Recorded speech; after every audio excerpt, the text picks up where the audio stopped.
pas les frères, les sœurs, les enfants, au-delà des condoléances que je suis venue présenter au nom du président Laurent Gbagbo et vous apporter sa compassion, son réconfort.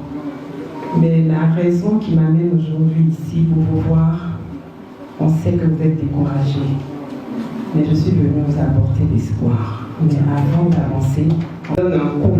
Et quand il vous donne un coup, s'il vous donne un coup ici, vous dites waouh, tu m'as tapé, hein? Et puis vous faites ça, vous essuyez, de vous relever, de vous battez. Ce n'est pas fini.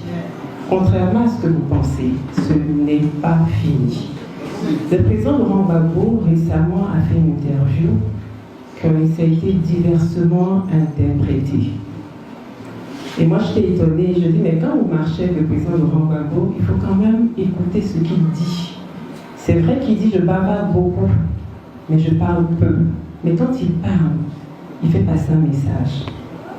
Quand il faisait le congrès constitutif en 2021, il a dit « Mon ambition, c'est de me retirer. Mais je ne vais pas me retirer et puis laisser mon parti de cette manière parce que la dernière fois, on n'avait pas bien préparé le retrait. Et on a vu ce qui s'est passé avec le Front populaire ivoirien. Mais je vais mettre en place une structure qui me permettra de me retirer progressivement. » Il a dit en 2021, ce qui veut dire qu'au prochain congrès, son ambition, c'est de se retirer. Il vous l'a dit, il a dit en 2021.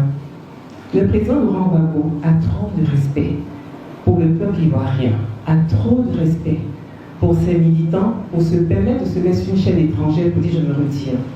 C'est parce qu'il vous avait déjà prévenu en 2021 qu'il mettrait en place un parti politique qui lui permettrait de se retirer pour ne pas que vous ayez la même histoire pour le Front populaire ivoirien.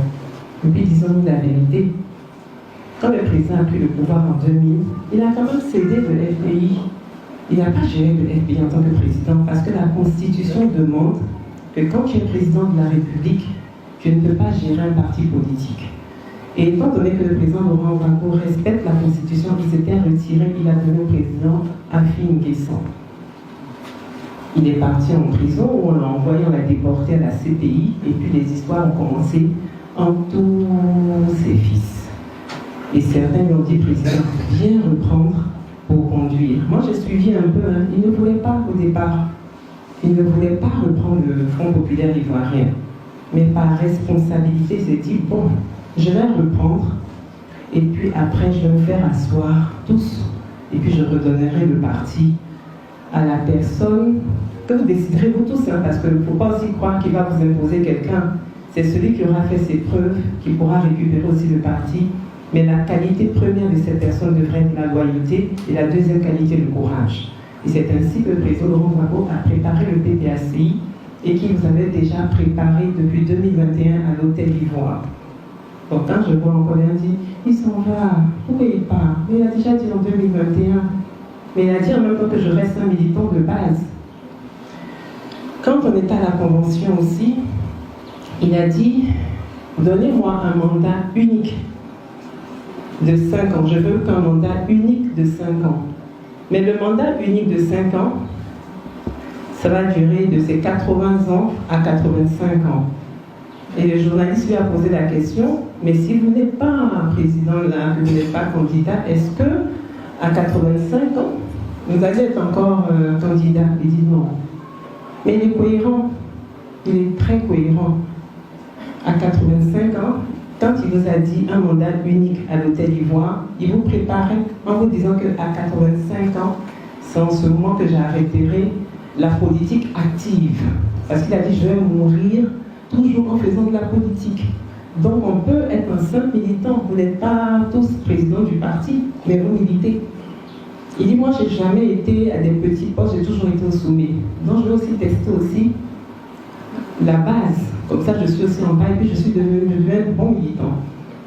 Mais ce que le président a dit au-delà de tout, il a dit, après tout ce brouhaha et ce spectacle, je vais démissionner du parti et je vais laisser le parti. Mais le brouhaha, le spectacle, qu'est-ce que vous mettez dedans? Qu'est-ce que vous mettez dans le brouhaha? Est-ce que le brouhaha là, va être vain pour le président et pour nous? Ou bien dans ce brouhaha là, à la fin on va crier victoire? Tout dépend maintenant de vous. Tout dépend de vous. Mais le président Laurent Gbagbo me charge de vous dire, il n'est pas ce capitaine qui fuit le bateau quand il y a un naufrage, mais ce capitaine qui, malgré le naufrage, arrive à bon port et nous arriverons à bon port.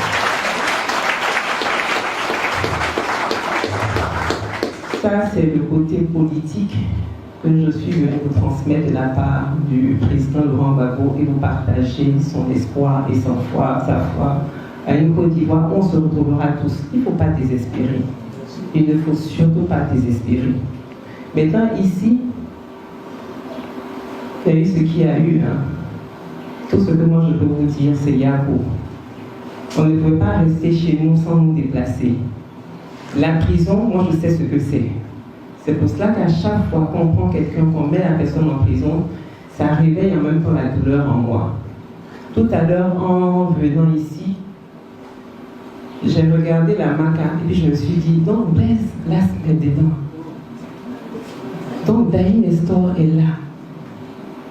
Donc il y a des milliers de petits Ivoiriens qui ont cru, qui ont peut-être la naïveté de croire qu'on allait respecter la Constitution, qu'on a ramassé, qu'on a jeté dans la maca.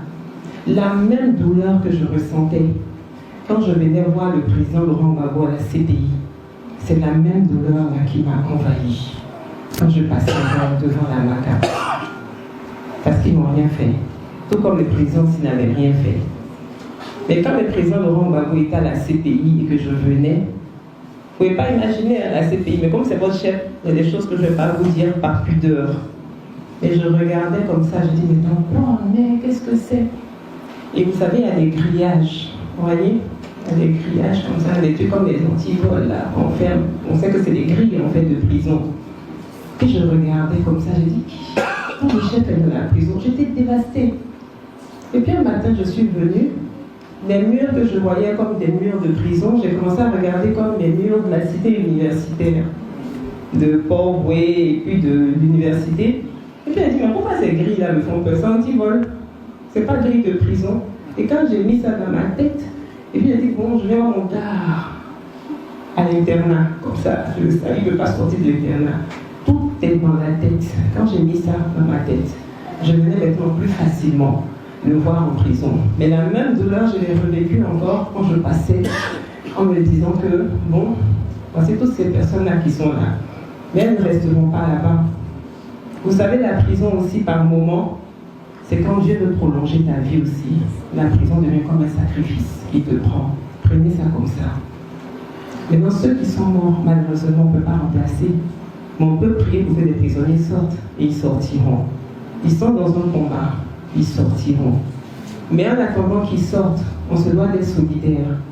Parce que quand quelqu'un est en prison, dans la lutte et qu'on le met en prison, son seul réconfort, c'est de se dire que ses amis avec qui il marche n'ont pas oublié sa femme, n'ont pas oublié sa maman, n'ont pas oublié son papa, n'ont pas oublié son mari.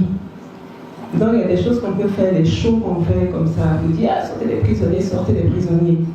Mais au fond de nous, il faut qu'on soit solidaire des prisonniers. On appelle madame, madame tu vas bien, pas t'inquiéter, monsieur est en prison, mais nous on est là.